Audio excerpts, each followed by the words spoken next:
आइए बच्चों, हम लोग आज फाइबर ऑप्टिक्स के बारे में पढ़ते हैं। लास्ट 2 वीडियो में मैंने एक्सप्लेन किया था कि फाइबर ऑप्टिक्स किस प्रिंसिपल पे काम करता है। जैसा कि हम जानते हैं स्नेल्स लॉ के अकॉर्डिंग वो काम करता है, जिसमें टोटल इंटरनल रिफ्लेक्शन की ज़रूरत होती है। तो वो सब करने के लिए हमारे पास सबसे पहले ये जानना होता है कि फाइबर ऑप्टिक्स किस मोड पे और किस टाइप के कॉन्फ़िगरेशन पे से डिज़ाइन किया जाता है ताकि वह टोटल इंटरनल रिफ्लेक्शन कर पाए। तो वो कौन कौन से टाइप के होते हैं फाइबर ऑप्टिक्स को देखते हैं। तो यहाँ पर सबसे पहले हम कंस्ट्रक्शन में देखते हैं तो हमारे पास 3 मेन चीज़ होता है। इसके अलावा भी बहुत सारी चीज़ें होती हैं, बट 3 एक मेन चीज़ है, उसको हम लोग देखते हैं। तो यहाँ पर एक होता है कोर वो पार्ट होता है जिस पर हमारा लाइट टोटल इंटरनल रिफ्लेक्शन करते हुए ट्रैवल करता है। क्लैडिंग उसको टोटल इंटरनल रिफ्लेक्शन करने के लिए हेल्प करता है। ये 2 मीडियम होते हैं, इन दोनों मीडियम के बीच में ही हमारा टोटल इंटरनल रिफ्लेक्शन का प्रोसेस कंप्लीट होता है। ये दोनों ही मीडियम को सेफ़ रखने के लिए एक बफर कोटिंग की ज़रूरत पड़ती है, जो उसे उसके इंटरनल और आउटर सरफेस को सेफ़ रखता है एटमॉस्फेयर या बाहरी किसी भी एक्टिविटी से जिससे वो डैमेज हो सके। तो ये हमारे पास ये बेसिक डिज़ाइन होता है हमारे फाइबर ऑप्टिक्स का।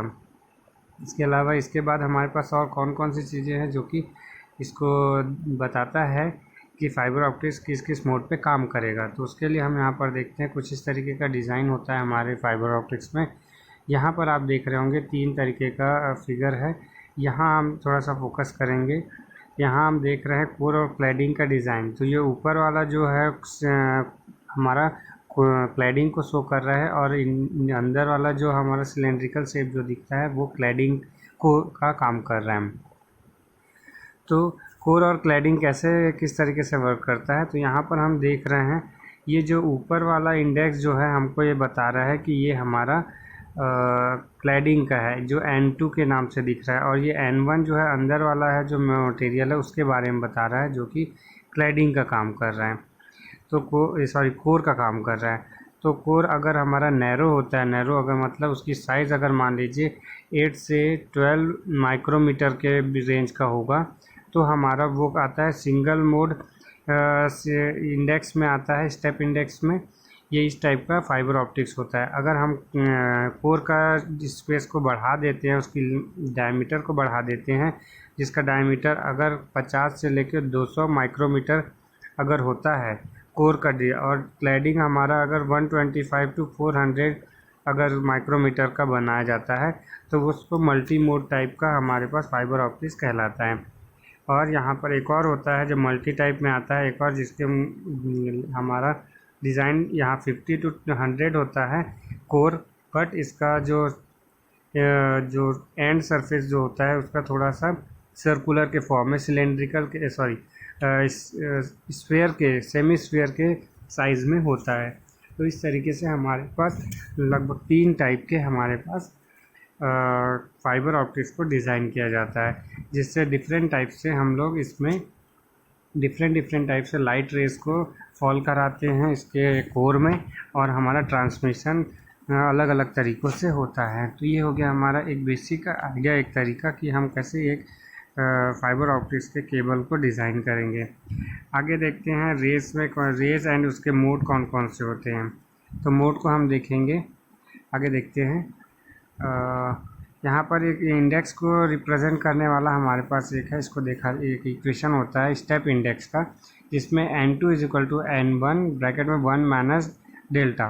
ये डेल्टा एक्चुअली क्या होता है, डेल्टा हमारा यहाँ पर कोर क्लैडिंग इंडेक्स डिफरेंस को रिप्रेजेंट करता है। यहाँ पर हमारे पास कोर क्लैडिंग इंडेक्स डिफरेंस मतलब होता है कोर और क्लैडिंग के बीच जो इंडेक्स होता है उसके बीच के डिफरेंस को रिप्रेजेंट करने के लिए हम डेल्टा इक्वेशन को यूज़ करते हैं। डेल्टा वो रिप्रेजेंट करता है उस डिफरेंस को। तो ये एक इम्पॉर्टेंट इक्वेशन है जो कि हमारे न्यूमेरिकल के कुछ पार्ट्स को सॉल्व करने में हेल्प करता है। आगे देखते हैं रेज ऑप्टिक्स में जो रिप्रेजेंटेशन किस तरीके का होता है उस चीज़ को हम देखते हैं। तो आगे देखेंगे हमारा ये एक ऑप्टिकल, हम मान लीजिए टोटल इंटरनल रिफ्लेक्शन करता हुआ अगर केबल के अंदर हमारा कोई लाइट ट्रैवल कर रहा है तो वो किस तरीके के पाथ को फॉलो करेगा। तो उसे हम देखते हैं। यहाँ पर मान लीजिए ये इंटरनली हम इसका ये क्रॉस सेक्शनल एरिया है यहाँ पर, तो ये क्रॉस सेक्शनल एरिया को रिप्रेजेंट कर रहा है। और ये पाथ है जो हमारा इंटरनल पार्ट में जो कि लाइट ट्रैवल कर रहा है उस पाथ को रिप्रेजेंट कर रहा है। तो अगर हम क्रॉस सेक्शनल एरिया में अगर उसका प्रोजेक्शन देखेंगे तो वो कुछ इस तरीके से जो दिख रहा है, पहले ये इस तरफ से ट्रैवल हो रहा है, फिर ऊपर जा रहा है, फिर नीचे जा रहा है, तो इस तरीके से हमको दिख रहा है। अगर हम इसको पाथ वाइज देखेंगे तो ये हमारा इंटरनली पहले इधर आया, फिर उसके बाद इधर गया, उसके बाद इस तरफ आया। तो ये एक तरीका है इस लाइट के ट्रैवल करने का कोर के अंदर। तो इस तरीके से हमारा एक पाथ को फॉलो करता हुआ एक लाइट रेज हमारा कोर और क्लैडिंग के बीच में ये ट्रैवल करता है। अब यहाँ पर देखेंगे स्नेल्स लॉ कैसे काम करता है हमारे केबल के अंदर। तो यहाँ पर एक हमारे पास एक साइड फेस जो बना हुआ है कोर और क्लैडिंग का, जो कि फाइबर ऑप्टिक्स के लिए हमारा ज़रूरी होता है। तो ये केबल में मान लीजिए हमारा N2 जो रिप्रेजेंट कर रहा है क्लैडिंग के लिए, और यहाँ पर N1 जो रिप्रेजेंट कर रहा है कोर के लिए। तो दो मीडियम है हमारे पास कोर और क्लैडिंग। यहाँ पर हमेशा मालूम होना चाहिए हमको, हमारा कोर ज़्यादा इंडेक्स का होता है, N की वैल्यू ज़्यादा होती है और N2 की वैल्यू कम होती है। तो हमारा टोटल इंटरनल रिफ्लेक्शन का केस बनता है। यहाँ पर अब एक चीज़ देखेंगे हम, इसके क्रॉस सेक्शनल एरिया जो यहाँ पर है उसका इंडेक्स जो कि एयर में इंडेक्स हम मान लेते हैं N है। तो ये क्रॉस सेक्शनल एरिया में हम लाइट को किस एंगल में फॉल करेंगे कि हमारा कोर के अंदर टोटल इंटरनल रिफ्लेक्शन होगा। तो हमारा ये कोर और क्लैडिंग के बीच का जो ये लाइन है वो रिप्रेजेंट कर रहा है कि यहाँ पर हमको कितने एंगल से हम इसको फॉल करेंगे कि ताकि उसमें रिफ्रैक्शन ना हो, रिफ्लेक्शन हो। तो रिफ्लेक्शन आने के लिए हमको ज़्यादा ज़रूरी है कि थीटा सी जो कि हमारा क्रिटिकल एंगल को रिप्रेजेंट करता है वो उससे ज़्यादा होना चाहिए। अगर ऐसा हुआ तभी हमारा टोटल इंटरनल रिफ्लेक्शन होगा कुछ इस जगह पे। तो हम इस चीज़ का ध्यान देते हुए हम यहाँ पर टोटल इंटरनल रिफ्लेक्शन बनाएंगे। तो यहाँ पर एक स्नेल्स लॉ का जो प्रिंसिपल होता है हमारा वो यहाँ पर फॉलो होता है। यहाँ पर देखेंगे एक एंगल होता है, मान लीजिए आप इसको बहुत ज़्यादा एंगल से झुकाते हुए अगर इसके कोर पर अगर लाइट फॉल करेंगे तो ये यहीं पर ही टोटल इंटरनल रिफ्लेक्शन होता हुआ बाहर निकल जाएगा। तो हमें ये वाला केस भी नहीं चाहिए। तो ये केस होगा तो हमारा लाइट हमारे कोर के अंदर नहीं जाएगा। तो एक एंगल होता है जिस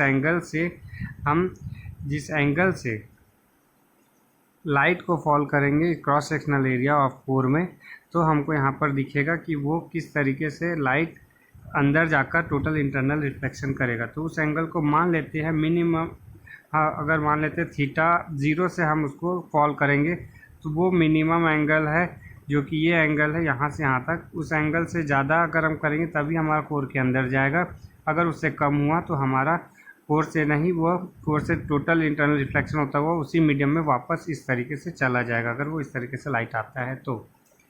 आगे देखते हैं, अगर मान लीजिए हम उसी लाइट को उसी तरीके से उस एंगल में हम भेजते हैं तो हमारा लाइट अंदर फॉल करता है तो वो थीटा एंगल से, और उसके बाद हमारा N2 के सरफेस में आकर वो टोटल इंटरनल रिफ्लेक्शन होता हुआ वापस कोर मीडियम में वापस चला जाता है। इसको बोलते हैं रिफ्लेक्शन कहा जाता है।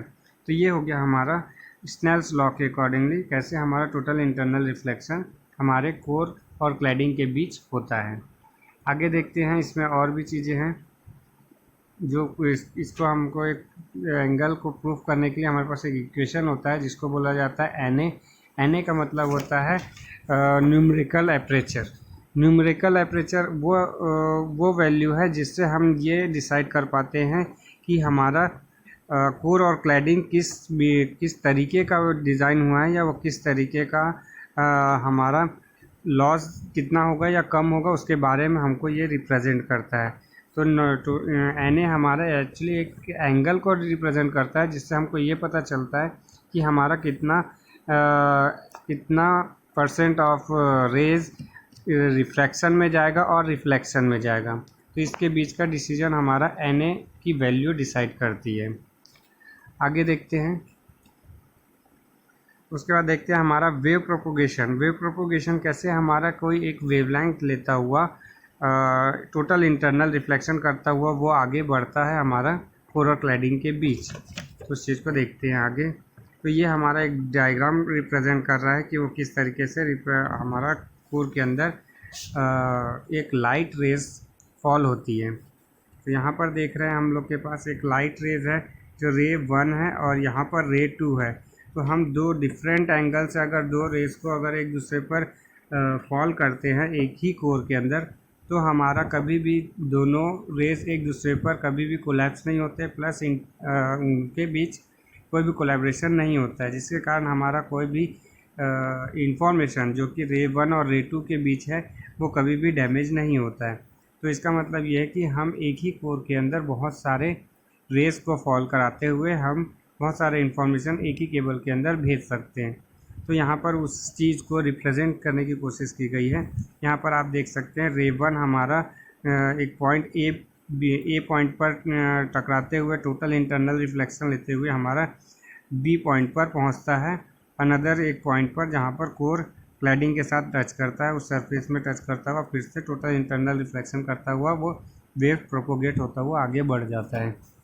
तो यहाँ पर वैसे ही सेम केस यहाँ पर भी है कि एक सेकंड रेज आया हुआ है रे 2 भी एक पॉइंट से टकराते हुए पॉइंट डी तक पहुँचता है, पॉइंट डी से टकरा के आगे प्रोपोगेट हो जाता है। यहाँ ए और बी और सी और डी जो है हमारा हर एक पॉइंट डिफरेंट लोकेशन पर रिप्रेजेंट कर रहा है। तो इससे हम ये समझ पाते हैं कि हमारा कोई भी रेज एक दूसरे से टकराएगा नहीं और वो कोई इंटरफेस नहीं करेगा, जिसके कारण हमारे कोई भी इंफॉर्मेशन में जो नॉइज़ ऐड होने की संभावना भी बहुत कम हो जाती है, जिससे हमारा कम्युनिकेशन स्ट्रॉन्ग होता है। तो ये तरीका होता है हमारे फाइबर ऑप्टिक्स में एक रेज को एक जगह से दूसरी जगह पहुंचाने के लिए। आगे वीडियो में हम लोग इसके लिए इक्वेशन कुछ होते हैं उसको डेरिवेट करने की कोशिश करेंगे, जो एन न्यूमेरिकल एपरेचर के लिए बहुत ज़रूरी होता है, वो नेक्स्ट वीडियो में देखते हैं। Okay, thank you.